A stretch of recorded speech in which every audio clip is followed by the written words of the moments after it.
Hello, I'm Steve. Welcome to the Patio Heat channel, where we provide visual concepts of infrared heating as well as tips for outdoor comfort. Send your request in to designs@patioheat.com for your personalized recommendations. Our one-on-one customer support helps you make the best decisions for your applications. We strive to earn your business. Visit our patioheat.com website for sales and more information. Now let's get heating. All right, so here we have this residential patio, and let's go ahead and just look at a couple of the details inside here that we need to be addressing. Number one, there is a door that's located over here, and that door swings from, this is the swing side here, so it swings out. However, I don't think that's going to be an issue because I don't think this is a seating position, and we're not going to be heating up this area over here. We do have a dining table here and then a reclining space over here. There is a rather large fan in the center, so I just placed that centered within the span from left to right here, and then also centered from left to right here facing this direction. Not sure what the actual diameter of the fan is, but we'll go into some of what I think it might be. Also, we have some recessed lighting up here. I believe, 2 lights up here, and I centered the speaker here and then went 36 inches to each side in order to place the recessed lighting. So that center point again is, should match up with the fan fairly well. In reality, I think I did move them over because of this wall over here, believing that it'll be a little bit off-centered. So, but in any case, I think it's only like 12 inches off-center from the left to right here.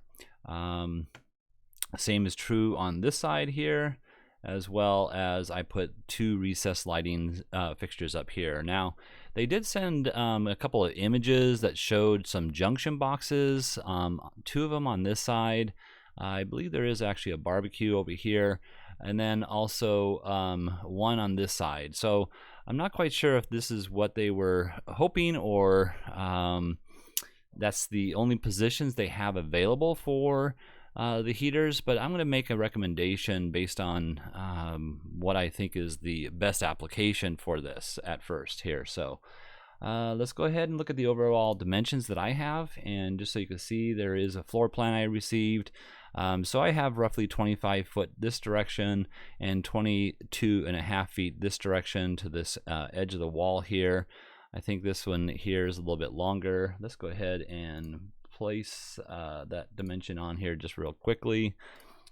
So from this edge of the wall to the outer edge of the fixture there, or the structure there, 22.6 is what I show there. So all right, let's go ahead and let's go ahead and look at this dimension here. Now, I did not receive the height dimension at all. Height is a very important aspect of what heater you're going to actually physically use.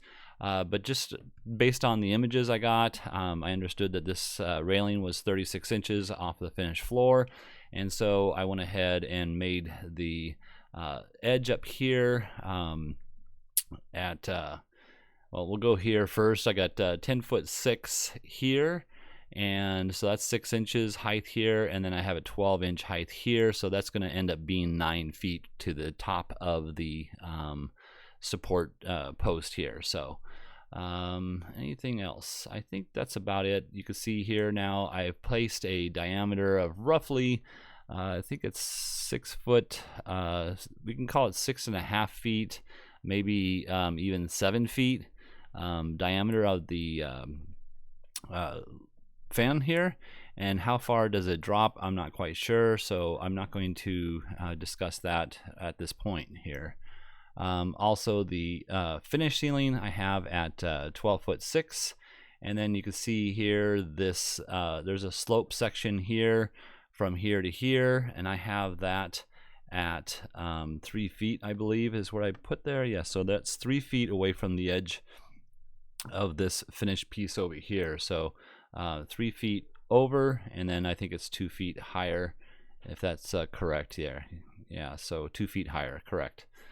All right, I think that is about it. Now, first I'm going to go into, let me go ahead and turn off these dimensions first of all, and I'm going to turn off the floor plan here. What I would first like to do is recommend what I would like to see if this was my place here. So what I would like to see is placing units in the ceiling and do a flush mount system. So these are CD 5024s with a flush mount kit. Now I didn't do the whole entire design based on the fact that I believe this is not going to be something that's most likely what they are going to do, but in any case what we need to do is make sure that from the edge of the heater here is 18 inches from any combustible surface over here. So because that's a drop, we want to make sure that we meet that clearance below the heater itself. Let's see if I can pull that up here. So yeah, unfortunately I don't have that on here, and let's see. Yeah, that's unfortunately it's not on there, but let's see if there's maybe a possibility I placed it on another. No, unfortunately I did not here. But in any case, the clearance is 18 inches from the edge of the heater over to the left, and the same is going to be on this side over here, 18 inches from this edge to any sloped part or even a wall or something of that nature. But what I wanted to show here is basically I off-centered all the units based on the fact that this heater here requires 18 inches of clearance from this edge of the heater to this wall. And then I've placed the heaters at 6 feet, I believe, distances center to center. And you can see here with that footprint of heat on a 5,000 watt unit mounted at that 12-foot elevation, you get a very good footprint of heat for this overall area here. So, and even if the table here was to be moved, let's go ahead and just move that over here. 1 second. We can grab a hold of that too. We'll just go ahead and move it maybe 24 inches to the left because like I said before, I believe there's a barbecue on this side here. But you can see here we get a very good coverage of the entire space. One thing I didn't mention is there is a drop-down drape system on here, and that is not an issue with regards to any of the application that I'm going to show here. So, but that I believe goes around all three sides, and just note that I did take that into consideration. So let's go ahead and turn this one off.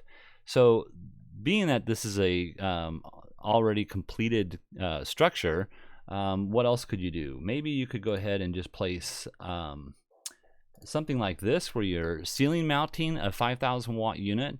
This is the same unit, same positions, you just drop down from the ceiling with the OEM bracket mounted to the ceiling. All the other things are still true. Again, here's that clearance issue. We could actually move these units a little bit more to the left if we wanted to, based on, sorry about that, based on the fact that it's dropped down, so we can meet some more, move it over to the left. But I don't see a reason why to do that because the footprint of heat is more geared towards the center of the patio itself. So here, again, 18 inches over here to the left, and 18 inches over here on the right, and the same is true here and here as far as the positions of the heater itself. So, but again, you're getting a very good footprint again, and this would be my preferred because of the fact that it's an established finished structure. So lastly, we're going to go ahead and just look at the possibility of placing units on the perimeter.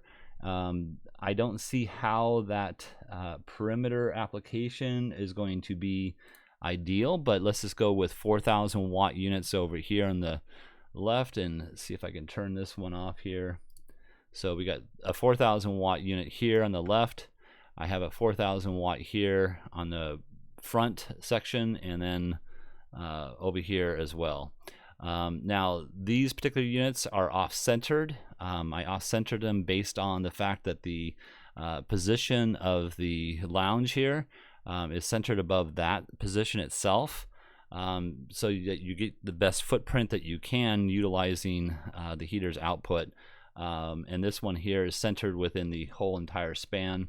Let's go ahead and look at it from this perspective. I'm going to take the top off here, and you can see here I have it centered, located there. And then of course we have the one over here. Now you could put an additional unit over here. Let's go ahead and move that one over.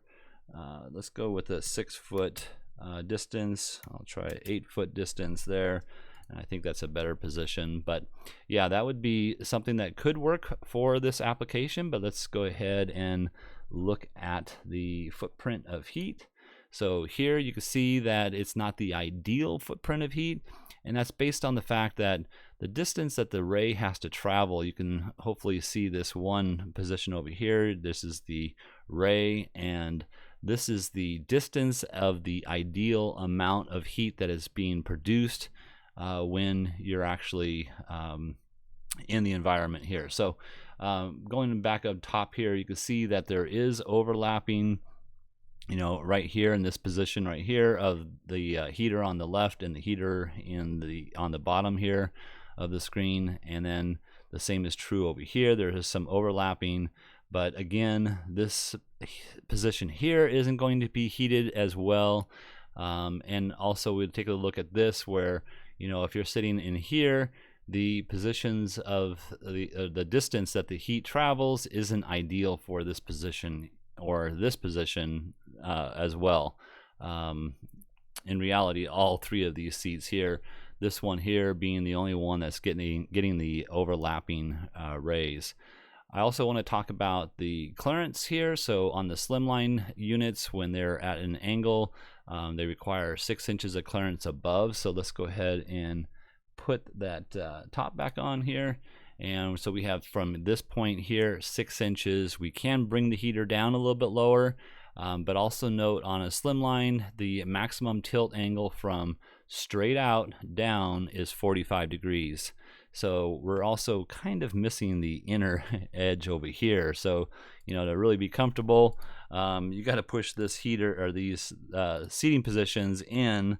And I don't think that's something, that's why I'm not keen on this particular application here. So, all right, let's go ahead and go back to what I would love to see, and hopefully you can appreciate the reason I'm asking for this application here. You can see you get a very uniform coverage, and you know, overall it's going to be a preferred type of application. All right, well, I hope this has helped. If you're looking for some assistance with your outdoor heating application and you would like us to review your plans, send your information into designs@patioheat.com. I'm Steve. Please tap that like button if you find this video useful. We don't advertise, we're not monetized. YouTube does not promote our channel in any way unless we receive a thumbs up from our viewers. And quite frankly, that's how you probably found us, is by others giving us that thumbs up. So please do that. Thank you so much. Have an excellent day.